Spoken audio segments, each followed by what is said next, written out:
Hi everyone, Radical Dreamer here, and welcome to the Postal Code Unknown podcast for Sunday, July 30th of 2017. Again, thank you for your patience while I'm still recovering. These episodes will be going up as soon as possible. And today I wanted to switch gears a little bit and talk about something a little bit different. It's travel related, but isn't necessarily related to some of the travel that I've done over the past couple of years, but does have some significance to some of the places I'd like to go to most when I was a lot younger. I've mentioned quite a bit previously about how much I love the ocean and how the ocean really calls to me and sort of speaks to me in a very primal way. It's one of my favorite parts of the world. I love to watch the waves move, and I think there's something very calming and very, as I said, primal about the way the ocean sort of, it's this vast, massive, incredible thing that is so much beyond our experience. And it's something that I love to, in a way, sort of contemplate. When I used to go to school, I used to drive to the ocean and sit in the back of my truck and do my homework there. Mostly because, I felt it was an environment that was very conducive to thought for me. So, today, I'm not going to share a travel item, but it is something, as I've been sort of packing my stuff back up for storage, that I wanted to share with you. I haven't talked a whole lot about my dad on this podcast other than the very first episode, but he loved to paint.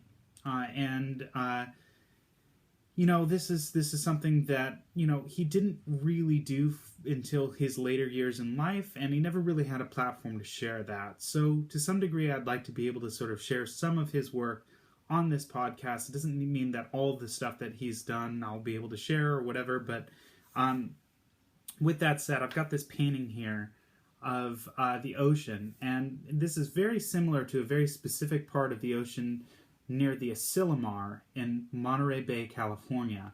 And Monterey is a place that sort of was very special to the both of us, and both of us really, I think, had a certain calling towards that ocean. There's a set of rocks over here on the right, and some sea spray, and a bit of sand, and you can see the moon sort of hidden behind the clouds in the background. And this sort of calls out to me some experiences that I shared with him that I thought were really important, and especially sort of one of the things that we really connected with in his later years, and my late 20s, was bicycling. And there's a specific route that you can do from Monterey, so Monterey, California, down towards Carmel. It's about 16 miles each way, so maybe a little bit more, so about 33 miles in total. And I used to park at this parking lot near the dunes, sort of beach. There's an RV park and there's a public parking spot, and if you can get it, it's a really good place to start because the bike ride goes for miles around, but it goes across the 17-mile drive, which is a famous scenic route in Monterey that people drive constantly. And I think sort of having the ability to take the extra time and really breathe in the salt sea air and see the vistas slowly is really the way to sort of experience something like that. And this particular ride, I've got a couple of funny stories about it that I'd like to share. I mean, first of all, there is a very stark and beautiful point along this drive called the Lone Cypress, and there's a moment there, sort of I remember the first time that I did this bike ride that I shared with my dad, just sitting there taking pictures and having him tell me about why this particular tree was so important to him. And it really sort of changed, and I think it was a moment in which I think I really started to connect with my dad in ways that I didn't when I was younger. So it's really special to me to sort of recall these particular parts of this bike ride. Another really funny experience, and I know this is sort of silly, but I remember one of the times that I did this bike ride, and I usually do this one a couple of times a year. This guy came, stop, as I was on the bike path, and I stopped, and he's like, hey dude, do you know where the nearest bar is? And I'm like, I'm not from around here, man. I think it's down the way. And this is out in the middle of sort of like a forested area, ways away from the pier. And that's probably the closest way, but I think it's one of the weirdest questions I think I've ever been asked while bicycling. But And also sort of like I think also one of the most special moments, and I'd like to share this as well. Just before my dad passed away, when it was clear to the point that he was not coming back, I'd spent a few weeks sort of taking care of him, and it was really difficult. And I went out and bought sort of like a camera mount for my bicycle, and this didn't end up working as well as I wanted it to because it ended up being really shaky, but I knew this was one of his favorite bike rides. So what we did was I went out and I got this, a video recording of the entire bike ride. And we brought it back and we tried to stabilize it as much as we could. And we gave him his, his bike helmet and his bike gear and put a fan in front of him so that it would be like the wind was blowing in his face. And, seeing the look on his face when he watched that was amazing. So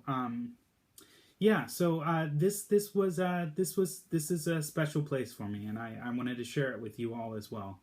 So if you're in California again, and you've got the opportunity to explore south of San Francisco and north of Los Angeles along Highway 1 is one of my favorite places in the entire world. And especially this section of the one leading from Monterey down to Carmel and to Big Sur. There's some incredible vistas and some really special places that I strongly recommend visiting. And before I forget, and again, I was going to end the episode here, I'm wearing a purple shirt, and this reminds me. So if you're looking for something incredible and special to do, something unique, something that you wouldn't find anywhere else, there's a beach called Pfeiffer Beach. It's south of the entrance of sort of like Big Sur along Highway 1 before this bridge. And I think the bridge may have been damaged recently, so I'm not sure what the driving conditions are out there.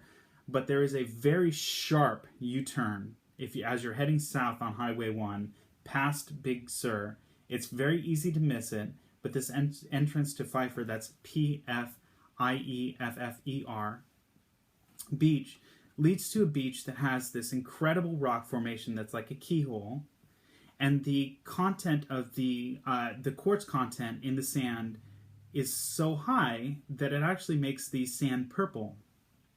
So again, it's such a unique, weird, interesting thing. So if you're looking for things to do in California on your next visit or your first visit, or if you're a local there and you've never heard of this, I strongly recommend it as a place to visit. So again, thank you for listening to me today. I hope that these stories have been worth listening to. I hope that you enjoyed them, and I will talk to you again soon. Thank you.